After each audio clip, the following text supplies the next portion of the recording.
श्री स्वामी समर्थ. जय जय स्वामी समर्थ. नमस्कार, तुम्हा सर्वांचे आपल्या स्वामी आई या स्वामी चॅनलमध्ये मनापासून स्वागत आहे. स्वामींच्या कृपेने नेहमीच तुमच्या आयुष्यात सुख, समाधान आणि आनंद असावा, इतकेच मी आपल्या स्वामींच्या चरणी प्रार्थना करते. आणि आपल्या आजच्या नवीन आणि सुंदर व्हिडिओला पुन्हा एकदा नव्याने सुरुवात करते.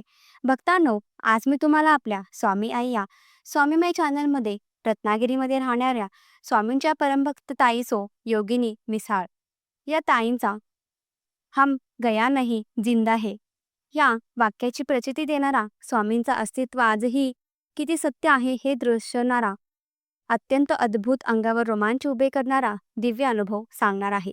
फक्त त्यासाठी आपला आजचा हा व्हिडिओ स्किप न करता शेवटपर्यंत पहा. आणि जे आपल्या चॅनलवरती नवीन असतील त्यांनी आपल्या चॅनलला सबस्क्राईब करा. ताई म्हणतात, सर्वप्रथम सगळ्या स्वामी भक्तांना माझा नमस्कार. श्री स्वामी समर्थ. जय जय स्वामी समर्थ. मी योगिनी मिसाळ. माझ्या आयुष्यात सर्वात मोठं, सर्वात दिव्य स्वामींचा साक्षात नमस्कार आज मी सगळ्यांना सांगणार आहे. खरं तर मी अत्यंत स्वामी भक्त. माझे प्रत्येक देवावर खूप निष्ठा. मात्र माझं लग्न झालं आणि माझं जे सासर मिळालं ते पूर्णपणे नास्तिक. माझ्या सासूबाई याला देवधर्म हे आवडत नव्हतं. खरं तर माझ्या सासूबाईंच्या लग्नानंतर त्यांनी 3 मुलं, माझे पती सर्वात मोठे, त्यानंतर मधले धीर आणि पाठीमागं एक मुलगी. मात्र जन्मानंतर अवघ्या 1.5 वर्षानंतर त्यांची ही मुलगी मरण पावली आणि तिथून त्यांचा दैवी शक्तीला प्रचंड विरोध. त्यांचा अजिबात देवावर विश्वास नव्हता. आमच्या लग्नानंतर श्री स्वामी समर्थ ची मूर्ती माझ्या सासरी आणली. मी नित्यनेमाने सेवा करू लागली. पण जशी मी सेवा बसायची तशी आमच्या घरात भांडण व्हायची. मी काम चुकारपणा करते, काम करण्यासाठी काम टाळण्यासाठी मी देवांच्या समोर बसते, असं सतत त्यांच्या समज व्हायचं. मग त्यावरून घरामध्ये सतत भांडण व्हायची. सतत मला त्या टोमणे मारायच्या. बऱ्याच वेळा मला हे असह्य वाटचं. मात्र मी स्वामी सेवेत होते म्हणून मी सगळं काही सहन करायचे. आधी त्यांना उलटून बोलायचे नसायचे. शांत असायचे. मी सगळं काही काम करायचे आणि त्यांच्यानंतर स्वामींची सेवा करायचे. मात्र तरीही माझ्या सेवेला प्रचंड विरोध. मी स्वामींना नेहमीच सांगायचे, स्वामी, तुम्ही असंख्य लोकांना प्रचिती देता. मला तर तुमचे सर्व चमत्कार माहिती आहे. पण कधीतरी माझ्या या सासूबाईंना सुद्धा तुमची प्रचिती दाखवा. त्यांचासुद्धा तुमच्यावरती विश्वास बसेल असा काहीतरी प्रसंग घडवा. मी रोज स्वामींना हे सांगायचे. त्याच दरम्यान मी प्रेग्नेंट होते. त्या गरोदरपणात मी गुरुचरित्र पारायण करायचे होते. मी सुरुवातीला गुरुचरित्र पारायण करायला बसले. मात्र माझ्या सासूबाईंनी मला पूर्णपणे विरोध केला. 2 दिवस झाले आणि तिसऱ्या दिवशी त्यांनी माझं पारायण बंद केलं. त्यांच्यानंतर 1 महिन्याने पुन्हा मनात आले की आता तरी आपण हे पारायण करावे. मी पुन्हा पारायणाचा संकल्प केला. पारायणाला सुरुवात केली आणि त्याच दरम्यान आम्हाला सुतक आले. त्यामुळे पुन्हा ते माझे पारायण थांबले. मी स्वामींना म्हटले, स्वामी, मला ही सेवा करायची आहे. माझ्याकडून ही सेवा घडवून घ्या. स्वामींना विनवणी केली आणि तिसऱ्यांदा पुन्हा संकल्प केला. त्यावेळेस मला 5वा महिना होता आणि पुन्हा गुरुचरित्र पारायणाला सुरुवात केली. आता यावेळी बरोबर पारायणाला तिलाच 5 दिवस पूर्ण झाले. माझी सासूबाई सतत विरोध करत होती, भांडण करत होती, सतत त्रास देत होते.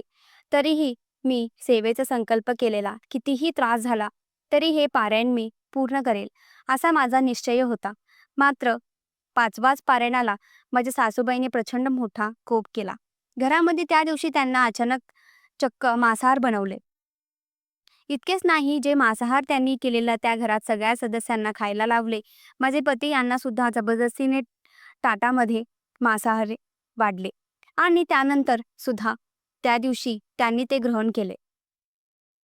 इतकाच नाही, ज्या स्वयंपाकघरामध्ये मी शुद्ध शाकाहारी जेवण बनवत होते, जेवणमध्ये स्वामींच्या दत्त महाराजांच्या समोर नैवेद्य स्वरूप ठेवत होते, त्या भांड्यांना सुद्धा त्यांनी मांसाहार हात लावलेला.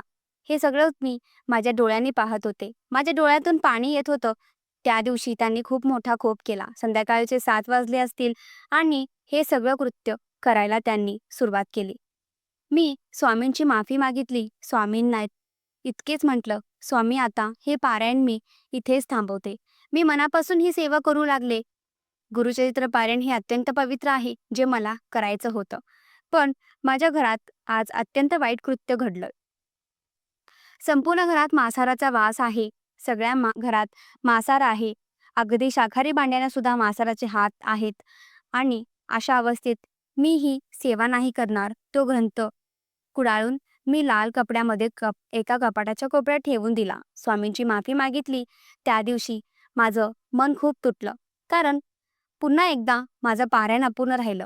स्वामींना म्हटलं, "ठीक आहे, विघ्न आलंय, पण मी मनापासून तुमची सेवा करेन." तो दिवस निघून गेला आणि तुम्हाला सांगते, त्यांच्या पुढच्या म्हणजे दुसरा दिवस होता. माझ्या सासूबाई त्यांच्या नंदेकडे म्हणजे आमच्या आत्ते-सासूकडे एका कार्यक्रमासाठी चालल्या होत्या. माझ्या सासूबाई नेहमीच कार्यक्रमासाठी जात असताना त्यांचे जे काही सोनं आहे ते गळ्यातून काढायच्या. एका पिशवीमध्ये ठेवून त्या पर्समध्ये ठेवून नंतर त्या कार्यक्रमाला गेल्यानंतर तिथे त्या घालायच्या. पहिल्यापासून ही त्यांची सवय आणि त्या दिवशी सुद्धा छान साडी घातली, तयार केलं. मात्र सोनं जे होतं त्या पिशवीत ठेवलं आणि त्या ऑटोमध्ये जायला निघाल्या. वाटेत 2 ऑटो बदलल्या लागतील आणि त्यांच्यानंतर माझ्या चरत सासूंचं घर खरं तर अर्ध्या तासाचं अंतर. मात्र रस्ता खराब असल्यामुळे त्या अर्ध्या तासाचा पाऊस तसा कसा होता ते कळत नाहीये. सासूबाई सकाळीच सगळं काही आवरलं आणि निघाल्या. मात्र जेव्हा कार्यक्रम आपटून जेव्हा त्या घरी आल्या 4:30 वाजले असतील आणि त्या रडत होत्या. आम्हाला कुणालाच कळत नाहीये काय झाले. काही समजेना, फक्त रडत होत्या. आणि त्यांच्यानंतर थोड्याशा शांत झाल्या. जेव्हा माझ्या मिस्टरांनी त्यांना विचारलं, "नक्की काय झालं?" तेव्हा त्यांनी सांगितलं, "जे दागिने मी माझ्या पिशवीत ठेवली ते दागिने हरवले आहेत. ज्या ऑटोतून मी त्या ऑटोत बहुतेक ते राहिले असावेत. 2 ते 3 ठिकाणी मी खाऊ घेण्यासाठी, भाजीपाला घेण्यासाठी उतरले होते. कदाचित तिथे राहिले असेल. मला काहीच आठवत नाहीये. मी कुठे काढून ठेवलं मला काही समजत नाहीये." त्यांच्या गळ्यातील जी माळ होती ती 2.5 तोळ्याची होती. त्याच सोबत एका छोटासा नेकलेस होता सुद्धा 1.5 तोळ्याचा होता. इतकंच सोनं हरवल्यानंतर कुठल्याही बाईची अशीच अवस्था होणार, जसं त्यांचं झालं. आम्ही त्यांना शांत करण्याचा खूप प्रयत्न केला, पण त्या शांत होत नव्हत्या. आम्ही पोलीस स्टेशनला जाऊन कंप्लेंट सुद्धा केली, दागिने गहाणे झाले आहेत. मात्र सासूबाईंनी काहीच आठवत नाहीये. त्यामुळे आम्हाला कुठल्याही प्रकारचं काही लक्षात येत नव्हतं. जवळपास 8 दिवस निघून गेले असतील. माझ्या सासूबाई फक्त बेड रेस्टवरती होत्या. त्या गोष्टी त्यांना खूप टेन्शन घेतलं होतं. त्या दिवस गुरुवार होता. मी त्यांना सहज म्हटलं, की "आई, स्वामींच्या समोर एकदा बसा आणि स्वामींना सांगा. स्वामी काहीतरी चमत्कार नक्की घडवतील." आणि तुम्हाला सांगते, नेहमी माझ्या सेवेला विरोध करणाऱ्या, सतत मला टोमणे मारणाऱ्या, मात्र मला त्रास देणाऱ्या, माझ्या प्रत्येक सेवेत विघ्न असणाऱ्या माझ्या सासूबाई पटकन उठल्या, स्वामींच्या समोर आसन घालून बसल्या, हात जोडले आणि स्वामींना सांगितलं, की "स्वामी, माझी सूनबाई तुमचं खूपच करते. ती म्हणते तुम्ही खरंच आहात. तुम्ही खरंच असाल तर माझे घाण झालेले दागिने या 24 तासात मला सापडून द्या. खरंच माझे दागिने मला पुन्हा परत भेटले तर मी जन्मोजन्मी तुमची सेवा करेन." आणि त्यांनी माझी जी माळ होती ती हातात घेतली आणि श्री स्वामी समर्थ या मंत्रांचा बरोबर 3 वेळी जप केला आणि त्यांना म्हटलं, "आई, तुम्ही माळ जप केलाय, पण तुम्ही एकदा स्वामींचं सारामृत सुद्धा वाचा. कारण या ग्रंथात इतकी शक्ती आहे की आपल्या आयुष्यात अशक्य असणारं सर्व शक्य होतं करून तर पहा." त्या दिवशी पहिल्यांदा माझ्या सासूबाईंनी संपूर्ण पारायण पूर्ण केलं. तुम्हाला सांगते, संध्याकाळी माझ्या सासूबाई 6:30 या दरम्यान पारायण करायला बसल्या असतील. बरोबर वाजेपर्यंत त्यांना पारायण पूर्ण झालं.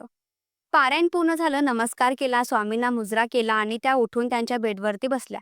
डोळ्यात पाणी होतं, डोक्यावर प्रचंड टेन्शन होतं आणि तितक्यातच मोबाईलची रिंग वाजली. खरं तर हा फोन अनोळखी होता. माझ्या सासूबाईंनी मला बोलवलं. "कोणाचा फोन आहे, उचल," असे सांगितलं. तेव्हा मी फोन उचलला आणि तो फोन एका अनोळखी व्यक्तीचा होता. त्यांनी सांगितलं, "हा फोन शैलजा शिंदे यांच्याकडे लागला आहे का?" म्हटले, "हो." तेव्हा त्यांनी मला सांगितले, "तुमचा हा घरचा ॲड्रेस मला जरा पाठवा. मला काम आहे." मग मी त्यांना "का?" असे विचारले. त्यांनी सांगण्यास नकार दिले. पण मी त्यांना पुन्हा पुन्हा विचारले. तेव्हा त्यांनी मला सांगितले, "तुमची कोणती गोष्ट गहाण झाली आहे का?" मी पटकन त्यांना सांगितलं, "हो, आमचे दागिने हरवले आहेत." तेव्हा त्यांनी सांगितलं, "ते दागिने माझ्याकडे आहेत." मग मी त्यांना घरचा ॲड्रेस दिला. तो आमच्या घरच्या पत्त्यावर आला आणि घरी आल्यानंतर ज्या पिशवीत ते दागिने होते त्या माझ्या सासूबाईंकडे दिले. माझ्या सासूबाईंनी त्यांना ओळखले, तर ते भाजीपाला विकणारे गृहस्थ होते. तर योगायोगाने त्या पिशवीमध्ये अवघ्या 15 दिवसापूर्वी सासूबाईंनी ज्या साड्या घेतल्या होत्या त्या साड्यांचं बिल आणि तिथे त्यांनी जे सोनं ठेवलं होतं ते बिलावरती त्यांची ॲड्रेस बघितलं, नाव बघितलं, फोन नंबर बघितलं. त्यामुळे त्यांनी आम्हाला फोन केला. घरी आल्यानंतर ते म्हणाले, की तुमच्या सासूबाई जेव्हा भाजी घेत होत्या, ते पिशवी तिथेच राहिले. जेव्हा ती पिशवी उघडून बघितली, त्यात सोनं होतं. मी 8 दिवस वाट बघितलं, की या येतील, पण आल्यात नाहीत. शेवटी ती पिशवी उघडून बघितली, त्यात मला ही रिसिप्ट भेटली. म्हणून तुम्हाला तुमचे दागिने मी परत करायला आलो. 8-9 दिवसानंतर माझ्या सासूबाईंच्या हातात ते दागिने आले. त्या म्हटल्या, स्वामींना म्हटल्या, की 24 तासामध्ये माझे दागिने मला पुन्हा परत करा. आणि तुम्हाला सांगते, स्वामींनी चमत्कार घडवला. खरं तर त्या दादांच्या जागी दुसरं कोणी असेल तर ते दागिने परत केलेच नसते.